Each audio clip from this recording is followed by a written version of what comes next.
Olá, queridas irmãs, queridos irmãos, começamos mais um programa O Espírito da Letra. Você se lembra? Estamos estudando o livro No Mundo Maior, essa obra maravilhosa de André Luiz. Na semana passada nós vimos o capítulo 13º, a psicose afetiva. Hoje vamos começar o capítulo seguinte, o 14º, medida salvadora. E você que está assistindo a gente, eu acho que pelas notícias que nós recebemos, espontaneamente enviadas pelos nossos telespectadores, estamos descobrindo a beleza desta obra, falando sobre os mistérios do cérebro, sobre as coisas importantes que nós não sabemos ou nos esquecemos e que tem a ver com a nossa maneira de pensar, com o nosso modo de ser, de agir, mas antes de tudo, com aquilo que o nosso cérebro elabora para resolver problemas de forma inusual, de forma errada. Nós acabamos gerando uma série de conflitos que se estendem às vezes por algumas existências. Então, você procure o livro, já pegue uma caneta, um lápis, um papel à parte, porque nós estaremos lendo, a partir de agora, o capítulo 14º, e é muito bom você anotar os sinônimos. Nós temos colocado sinônimos para ajudar no entendimento e modificado pequenas coisas apenas para ficar mais clara a ideia de André Luiz, sem alterar o conteúdo das informações que ele nos passa, ok? Então, vamos lá no capítulo 14º, cujo título é Medida Salvadora.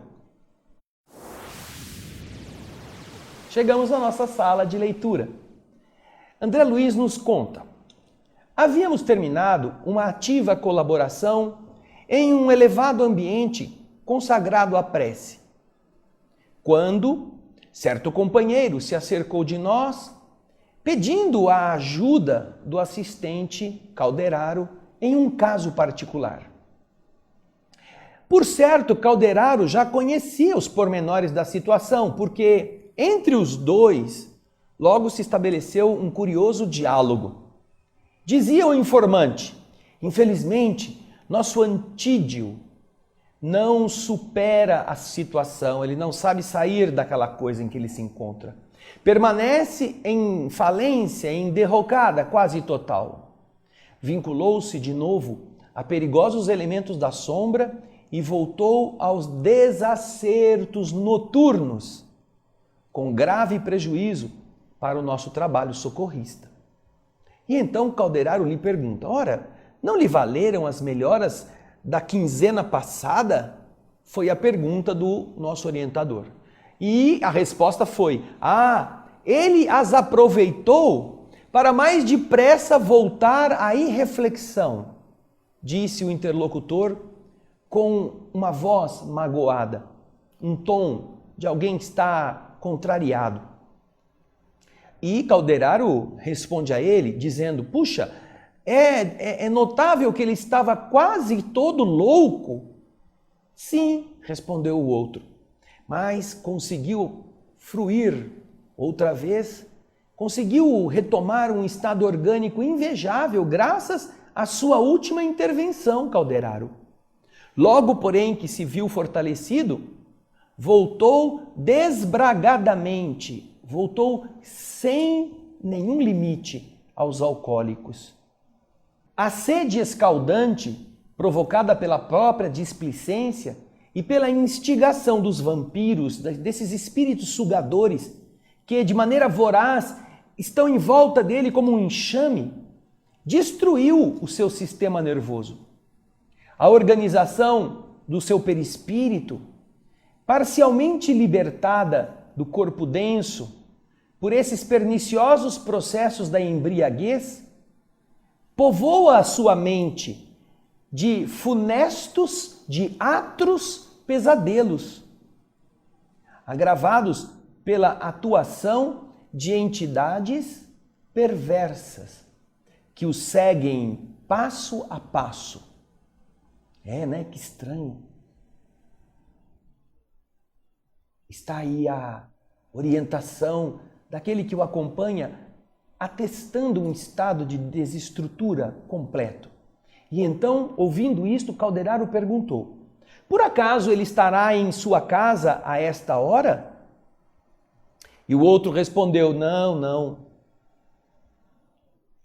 Deixei-o ainda agora num centro menos digno, onde a situação do nosso doente tomou características lamentáveis, voltou ao estado que era antes piorado.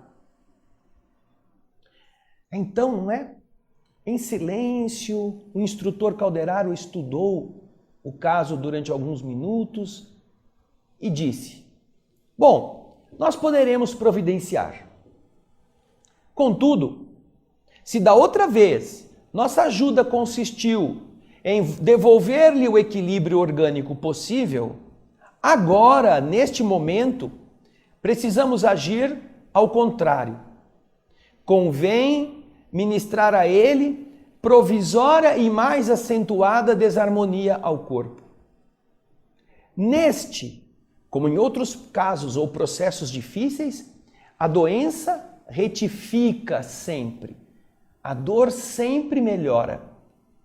E então, olhando aquele interessado na melhora do seu amigo, do seu parente que estava encarnado, Calderaro interrogou: Você está de acordo? E ele respondeu: Perfeitamente. Você, Calderaro, é especialista em assistência e eu lhe acato as determinações. O que nos interessa é a saúde efetiva do infeliz irmão que se entregou sem defesa aos reclamos do vício.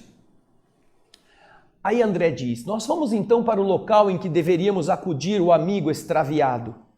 Penetramos o recinto, servido de amplas janelas e abundantemente iluminado. O ambiente, entretanto, sufocava. Desagradáveis emanações se faziam cada vez mais espessas, mais densas, à medida em que nós íamos avançando. É aí que nós vamos entendendo por que vamos a certos lugares e não nos sentimos bem. Nós não achamos que lá possa existir alguma coisa ruim, mas nosso campo vibratório capta algum mal-estar, a densidade de energia daquele lugar é, às vezes, embriagante, sufocante, muito pesada. E nós começamos a passar mal, ou nos dá sono, você fica abrindo a boca e você pensa que tem alguma coisa, alguma muruca que baixou em você. Essas são coisas naturais dos ambientes densos. Você viu que estava aberto, iluminado, mas à medida que eles avançavam para dentro, onde estava esse rapaz, puxa, a coisa ficava cada vez mais pesada. Então, isto é interessante quando nós observamos em ambientes assim, clubes, boates ou mesmo prostíbulos, ambientes dedicados a ações viciantes. Mas é mais grave quando nós observamos isso dentro dos lares. Quando as pessoas mantêm padrões mentais ruins, ideias negativas, quando elas se servem de coisas que só prejudicam, quando elas estão envoltas num mar de palavrões, de fofocas, de calúnias ou de imagens erotizantes que cultivam, estas coisas também vão densificando a atmosfera, porque cada um produz a sua maneira. E se todos chegam jogando esterco à sua volta, imagina o que vai ser a casa onde você mora. Aí as pessoas vão dormir, não conseguem dormir tranquilas, aí ficam todas nervosas, aí brigam umas com as outras por besteiras, aí sim incomodam com as menores provocações e adoecem. Passam mal, ficam ansiosas, têm que tomar remédios, porque elas estão perturbadas por todas essas entidades que vão atrás destas vibrações densificadas. Como as pessoas se esquecem de orar, como acham que a oração é para ser feita na igreja de vez em quando, como quando se fala de orar em casa, as pessoas torcem o nariz e começam a achar que é coisa de beata, que é coisa de fanáticos. Elas acham que não precisam elevar-se, Então elas ficam à mercê daquelas entidades que também acham que não é bom orar, porque a oração limpa o campo magnético. A elevação nos coloca em contato com espíritos que nos amam e que querem nos ajudar, mas que, obviamente, vão nos alertar a respeito de nossos vícios, daquilo que é prejudicial, daquilo que nos faz mal. E você viu que este caso é específico, é muito comum. A pessoa vai pedir a bênção de Deus, os espíritos tratam, ela se sente melhor e a primeira coisa que ela faz é voltar ao erro. Tá boa já, tá boa para ficar mal de novo. Mas a gente vai ver agora a tragédia desse irmão no próximo bloco do nosso programa. Os espíritos já anunciaram. Primeiro melhoramos, não deu certo. Agora vamos piorá-lo. Vamos ver se funciona. Vamos ver se funciona no próximo bloco.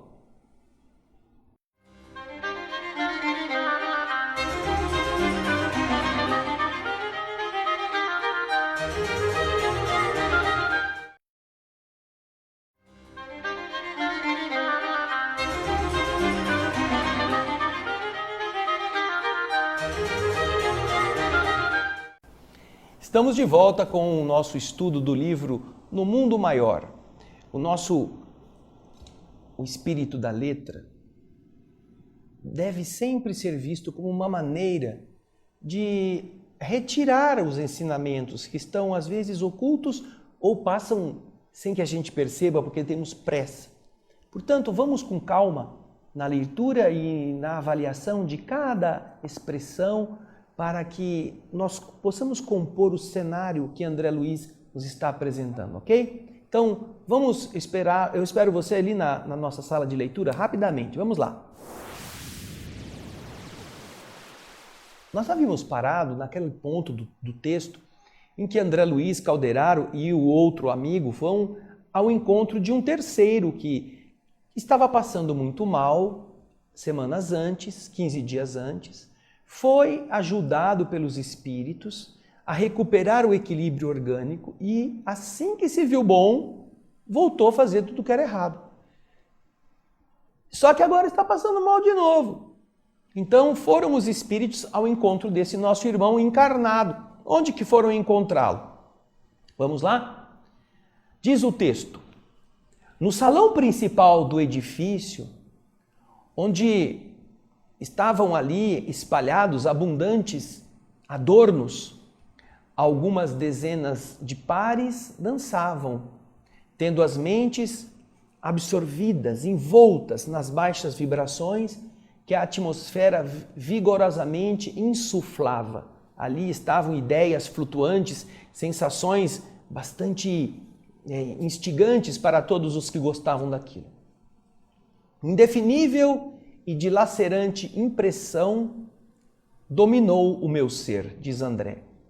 Não provinha da estranheza que a indiferença dos cavalheiros e a leviandade das mulheres me provocavam. Não, o que me enchia de assombro era o quadro que eles não viam. A multidão de entidades conturbadas e viciosas que aí se movia era enorme. Os dançarinos não dançavam sozinhos, mas, sem terem consciência disso, correspondiam, no ritmo acelerado da música inferior, a ridículos gestos dos companheiros irresponsáveis que eles não enxergavam.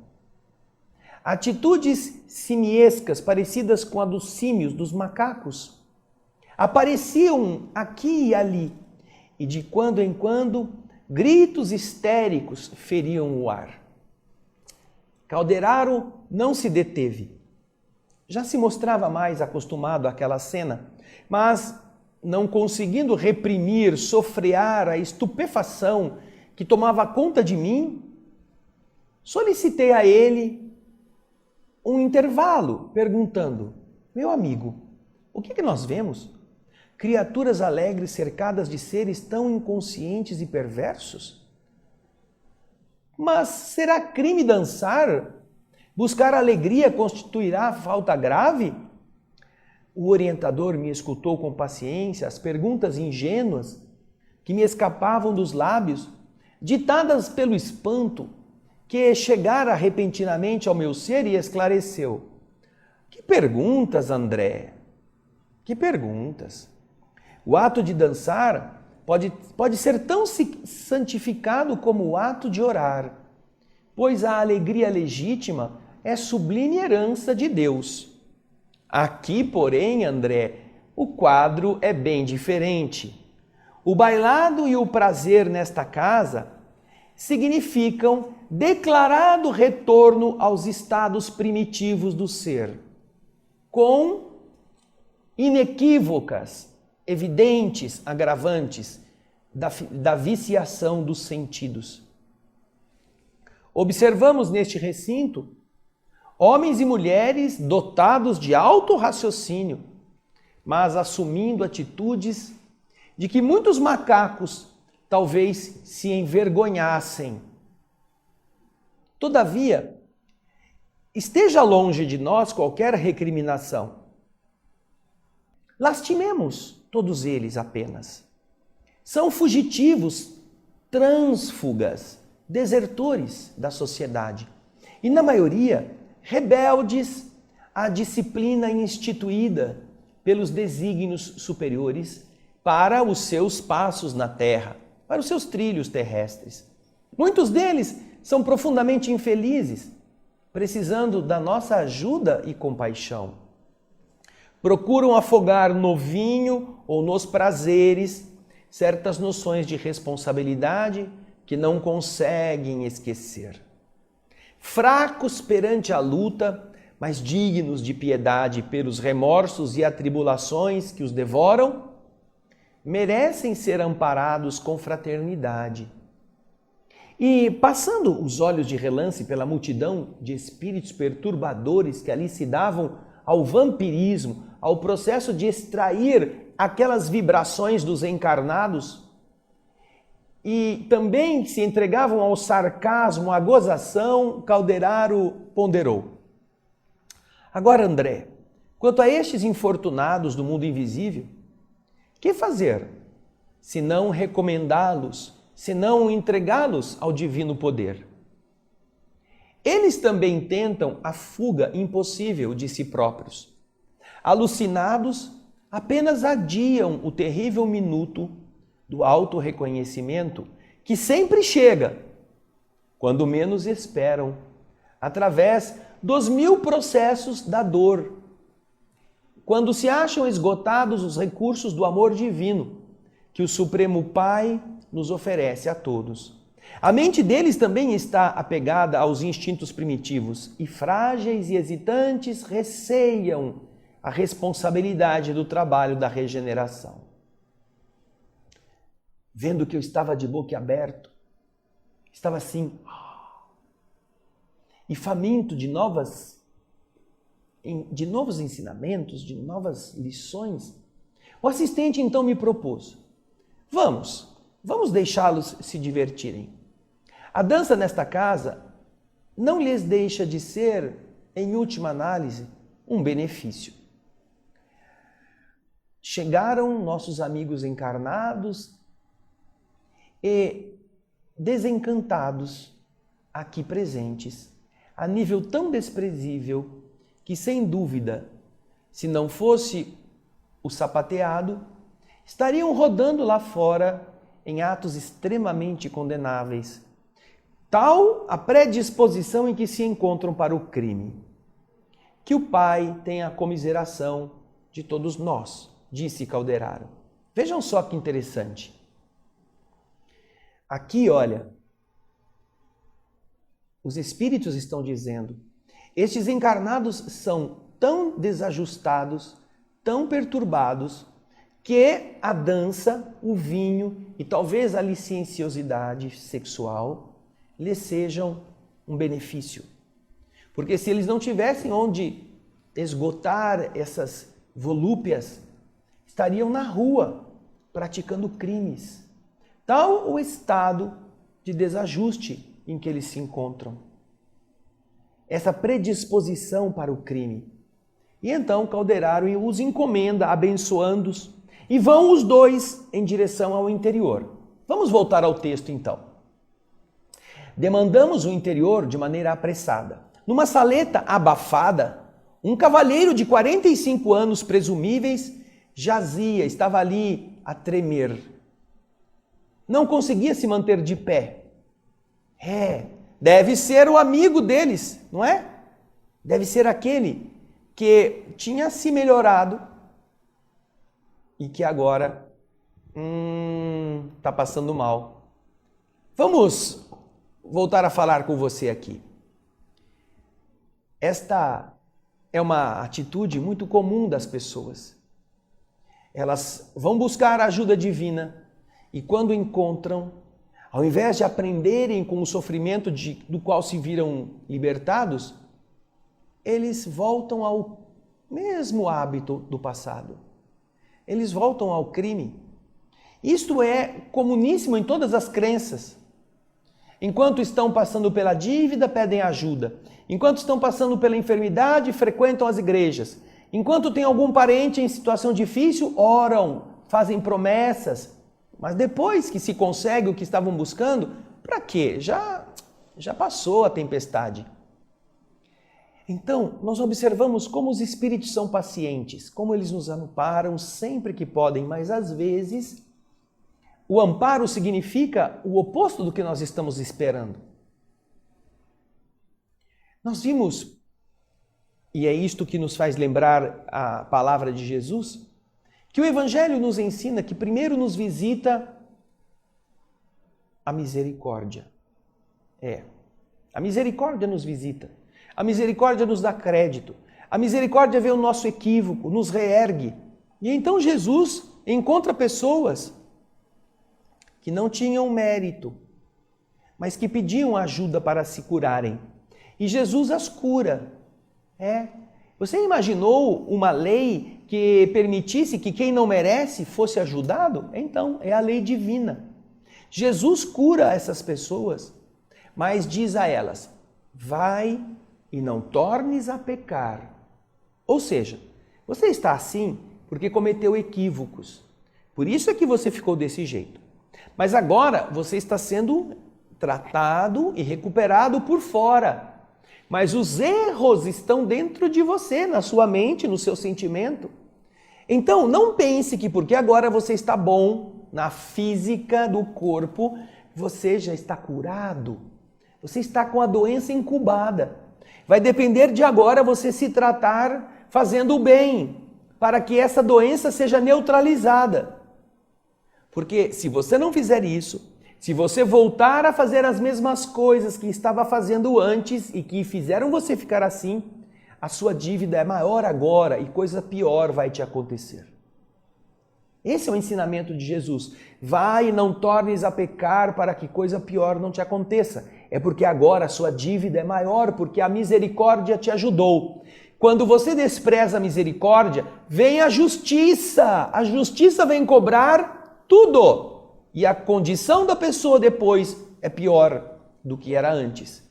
Nós estamos assistindo aqui, no caso que André Luiz nos conta neste capítulo, a aplicação deste princípio na prática.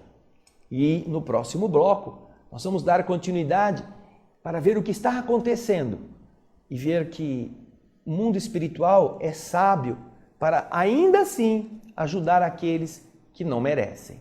Eu espero você daqui a pouquinho.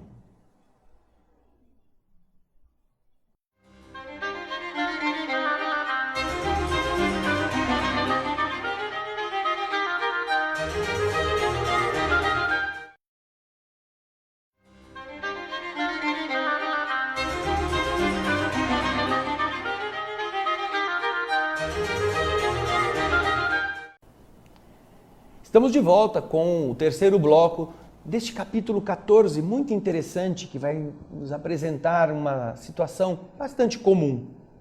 Então, vamos acompanhar a leitura daquilo que agora eles estarão descrevendo. André Luiz chega no lugar que é um clube, vamos chamá-lo de bordel, em que homens e mulheres estão lá se divertindo, dançando, corcoveando ali entre uma música ou outra, envolvidos por entidades que os manipulam como se fossem bonecos. Os espíritos estão também envoltos neles. misturando-se com eles.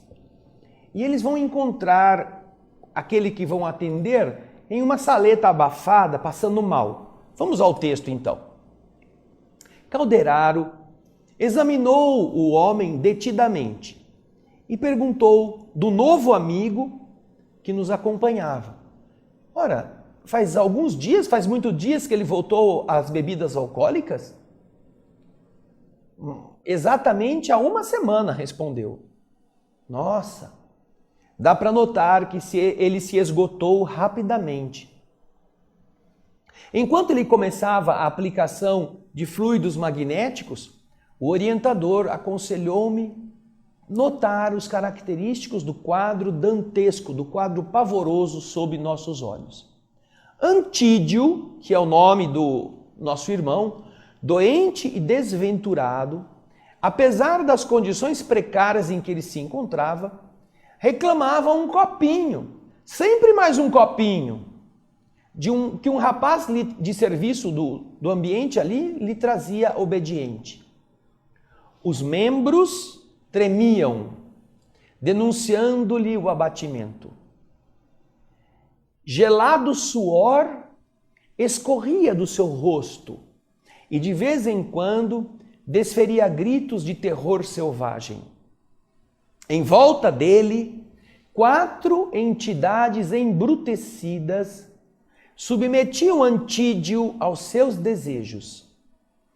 Empolgavam-lhe a organização fisiológica, alternadamente, uma a uma, revezando-se para experimentar a absorção das emanações do álcool, no que sentiam singular prazer. Cada vez um queria beber. Primeiro o copinho ia para um, e ele sugava o álcool. Depois vinha o outro, que se acoplava e pedia mais, e ele respondia pedindo mais, e esse outro sugava. E então essas entidades apossavam-se particularmente da estrada gástrica, inalando a bebida que se volitizava da cárdia, que é um orifício que permite a passagem do conteúdo do esôfago para o estômago, da cárdia ao piloro, que faz a comunicação do estômago com o duodeno. Tudo que ficava ali, eles sugavam, eles inspiravam, o álcool principalmente. A cena infundia angústia e assombro. Estaríamos diante de um homem embriagado ou de uma taça viva, cujo conteúdo sorviam gênios satânicos do vício? Pergunta André Luiz, espantado. Vocês já imaginaram alguém sendo sugado como se fosse um copo de pinga por 4 entidades que fazem ele beber para depois retirarem as vibrações etílicas dele mesmo? O infortunado Antídio trazia o estômago infestado de líquido e a cabeça turva, carregada de vapores alcoólicos. Semi-desligado do organismo denso, semi-desligado do corpo, pela atuação anestesiante do tóxico, do álcool, passou a se identificar mais intimamente com as entidades que o perseguiam. Os 4 infelizes desencarnados, por sua vez, tinham a mente invadida por visões terrificantes do túmulo que haviam atravessado como bêbados, aqueles que morreram com o desejo incontrolável de ingerir bebidas alcoólicas. Eles também morreram por isso. Sedentos, aflitos, traziam com eles imagens espectrais, imagens que a mente criava, ilusões de víboras e morcegos dos lugares sombrios onde eles haviam parado depois da morte. Entrando em sintonia magnética com o psiquismo desequilibrado desses vampiros, o bêbado, o Antídio, começou a rogar de maneira estentórica, gritando alto: "Salve-me! Salve-me, por amor de Deus!" E indicando as paredes próximas, bradava, gritava sob a impressão de indefinível pavor: Oh, os morcegos! Os morcegos! Espantem! Espantem os morcegos! Detenham-nos! Piedade!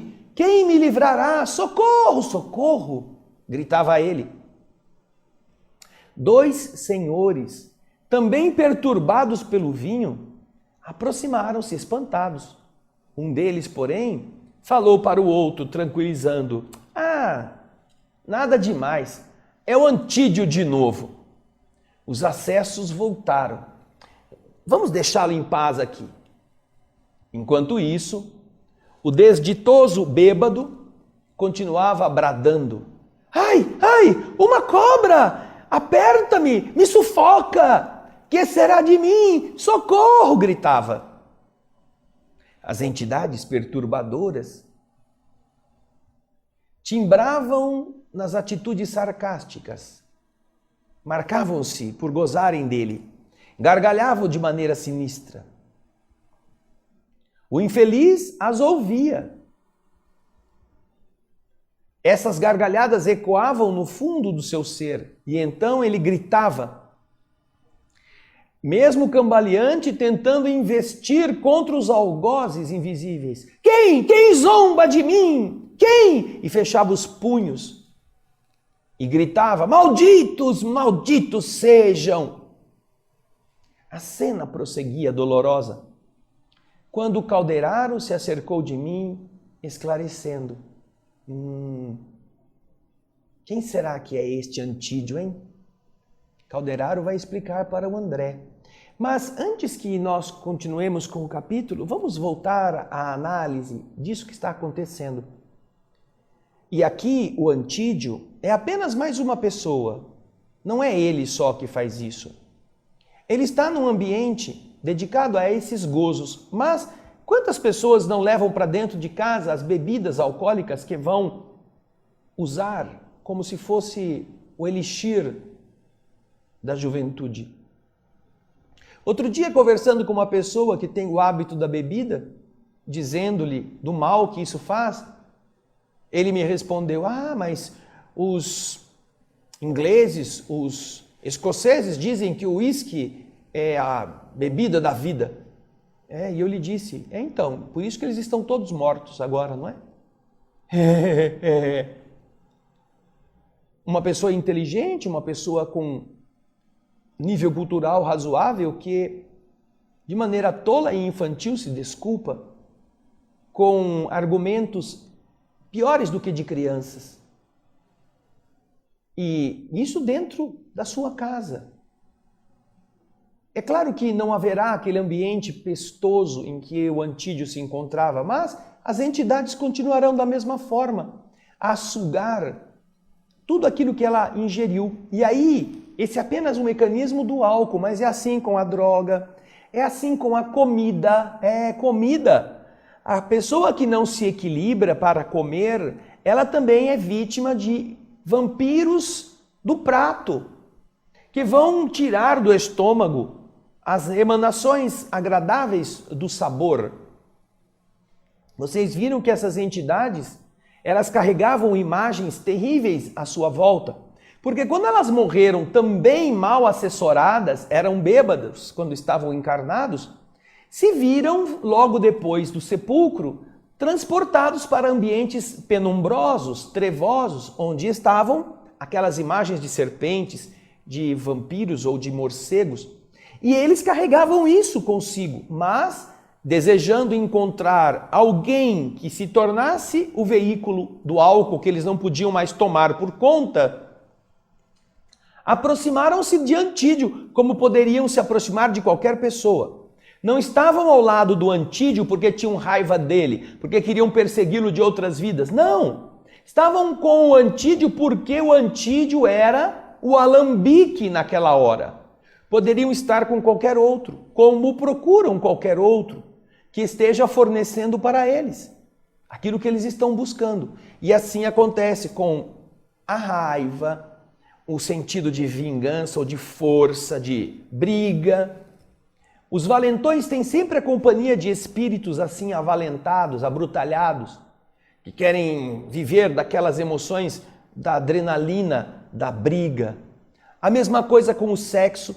E todas as vezes que as pessoas que têm essas fraquezas se acham assessoradas por espíritos semelhantes, eles ficam ainda mais arrojados, ficam a mais insatisfeitos, insaciados e querem sempre mais e sempre mais. Vocês viram? A cada hora ele pedia um copinho e o copinho lhe era servido e cada copinho daquele era para um dos espíritos que se debruçava sobre o ventre, onde estava o estômago, como alguém que pegava um canudinho e chupava o conteúdo. Então você imagina que cena mais trágica, que cena triste. E o Antídio, como estava já envolvido pelos vapores etílicos que fazem a pessoa perder um pouco a consciência, o seu perispírito já estava mais fora do corpo. Ele então sentia, ele partilhava do ambiente nocivo em que ele estava. E aí ele não sabia o que era verdade, o que era mentira, ele via coisas que ele estava vendo de verdade, na companhia dessas entidades ruins, mas que os outros que estavam ao lado achavam, isso aí está alucinado de novo, está gritando, está falando coisas, não está falando coisa com coisa, vamos deixá-lo aí. E ao mesmo tempo os espíritos zombavam dele, e ele escutava a gozação. Puxa vida, que cena triste.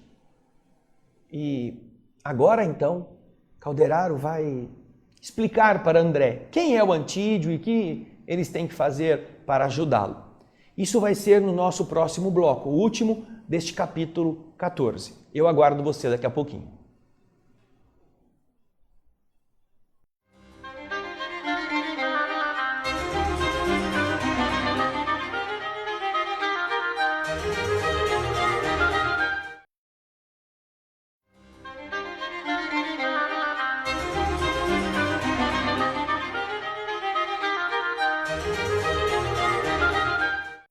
Estamos de volta com a última parte do capítulo 14.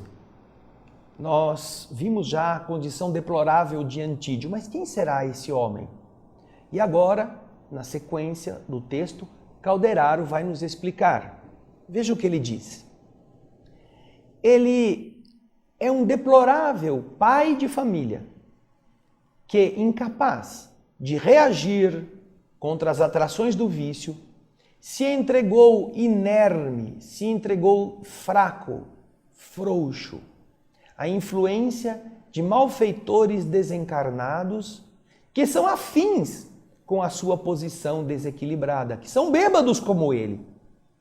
Em atenção às solicitações da esposa e de 2 filhinhos amoráveis que o seguem, nós o assistimos com todos os recursos ao alcance de nossas possibilidades. Entretanto, o imprevidente irmão não corresponde ao nosso esforço.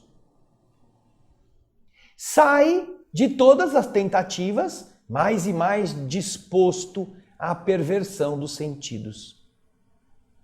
No fundo, ele busca, acima de tudo, a fuga dele próprio. Detesta a responsabilidade e não se anima a conhecer o valor do trabalho, atenuando-lhe, diminuindo nele a ânsia irrefreável, incontida de beber bebidas alcoólicas, esperamos que se reeduque. Para isso, porém, agora usaremos um recurso drástico, já que o desventurado se revela contrário a todos os nossos processos de auxílio. E olhando para mim com um olhar expressivo, concluiu Calderaro: Antídio, por algum tempo a partir de hoje, será amparado pela doença.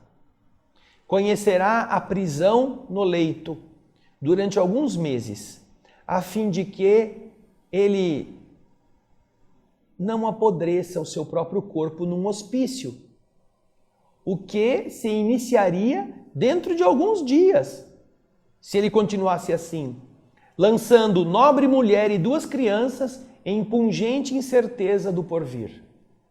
Dito isto, Calderaro passou a um complicado serviço de passes ao longo da espinha dorsal. o enfermo aquietou-se, pouco a pouco, na velha poltrona em que se mantinha. O assistente passou a aplicar-lhe energias luminosas sobre o coração durante vários minutos. Notei que essas emissões se concentravam gradativamente no órgão central, que em certo instante acusou uma parada repentina. Antídio parecia prestes a morrer quando o orientador lhe devolveu as energias em movimentação rápida.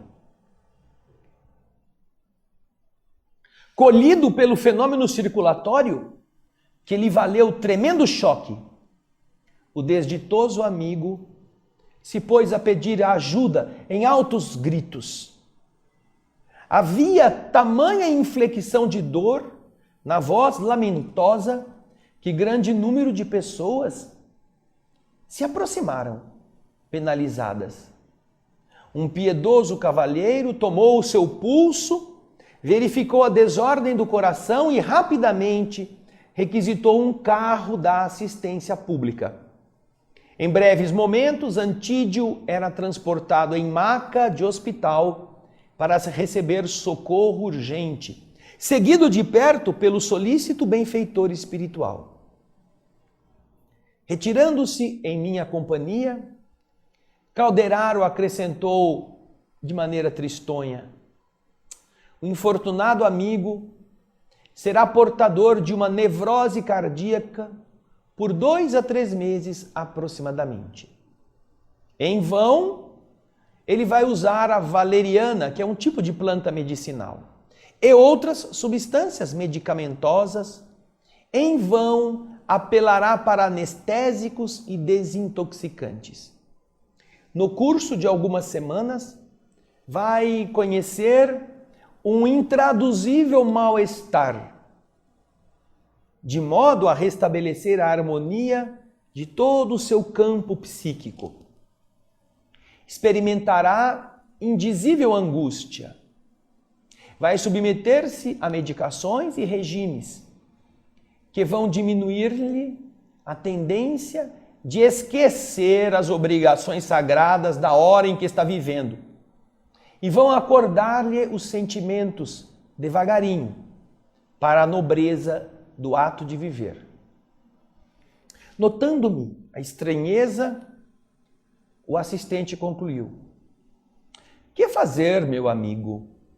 As mesmas forças divinas que concedem ao homem a brisa carinhosa também infligem a ele a tempestade devastadora.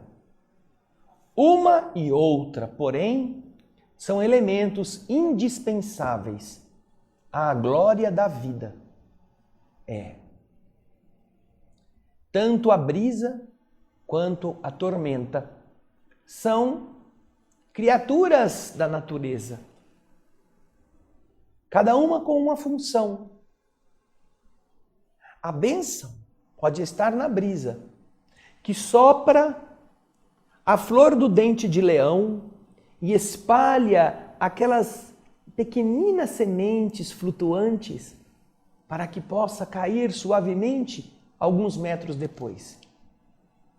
Mas também a natureza rasga a terra, arrebenta árvores na ventania, leva brisa e vento bem longe para mudar o panorama de certas regiões, favorecendo que outras coisas possam instaurar-se, outro clima ou outras dinâmicas de vida. Todas estas são forças, são ferramentas do universo. E no caso, o próprio interessado já havia recebido a brisa, já havia recebido o amor. Ele era irresponsável no fundo. São aquelas pessoas que estão acostumadas a que a vida lhes sustente, ao invés de aprenderem a caminhar com as próprias pernas. Não respeita a esposa dedicada, nem os filhos que o amam. E então, vocês observam, que a ajuda que eles estão promovendo a Antídio é exatamente para atender à oração da esposa que merece e dos filhos que o amam, que não querem ver o paizinho daquela forma. No entanto, o pai é indiferente. E até porque, carregando consigo esta tendência, nela é ajudado por entidades que querem a mesma coisa. Como fazer para que, uma vez que seu físico esteja já contaminado por uma necessidade, por uma situação de dor, do vício, como fazer para que ele tenha vontade? E então, tentaram ajudando-o, tirando-lhe a dor, mas isso fez o efeito oposto. Ao invés de ele se sentir comprometido com a própria recuperação, assim que ele se viu livre do mal-estar, ele voltou à bebida com mais avidez. Então agora era preciso usar o oposto. Vamos retirar-lhe a saúde. E ele vai ficar no hospital, vai ter um problema cardíaco, não vai poder beber. E então o próprio corpo vai produzir nele reações tão nocivas que ele vai atribuir à bebida alcoólica. Ele vai saber que ele está assim porque abusou. E então ele vai ter tempo para primeiro limpar o organismo de todas estas toxinas e depois para pensar no que ele está perdendo. Na companhia da esposa, na alegria dos filhos, vendo-os assim agoniados e tendo que suportar um estágio educativo num hospital, perto de outros miseráveis, outros doentes, outros aflitos. Antídio, então, ao final deste período, estará, pelo menos, preparado para se reerguer, para reharmonizar o seu psiquismo, para corrigir suas tendências. E, ao mesmo tempo, em 3 ou 4 meses, essas entidades que o perturbam verão que ele é imprestável para dar-lhes o que antes dava. Elas vão perceber que se elas querem continuar bêbadas ou sugando o álcool, vão precisar procurar outro fornecedor. Vão procurar alguém que esteja disposto a aceitar a sua companhia, a sua indução. Portanto, vão liberar Antídio desta companhia nociva, que o abastecia de vontade que não era dele, que era de outros. Entendem como funciona o vampirismo? Quando a vítima já não pode mais ser aquele fornecedor, os vampiros, as entidades sugadoras, não estão ali por causa dele, estão ali por causa do que ele faz. Então elas vão procurar outro, já que aquele não pode mais. E este outro vai suportar a sua companhia. E não será difícil de encontrar um outro bêbado, num mundo onde a bebida é tão difundida, pela televisão inclusive, propagandas, dão nomes de estádios, arenas, bebida disto, bebida daquilo. Imaginem o que significa isto para o plano espiritual inferior. As pessoas querendo levar bebida para o circo romano, querendo beber lá dentro e depois serem violentos, serem animalescos, serem devassos, serem de todos os tipos de fraquezas. Inclusive, as bebidas têm nomes muito parecidos com estes, não é mesmo? Por que será, não é? Vejam os malefícios que nossos hábitos permitem a nós mesmos, nos traduzem em dores que poderíamos evitar.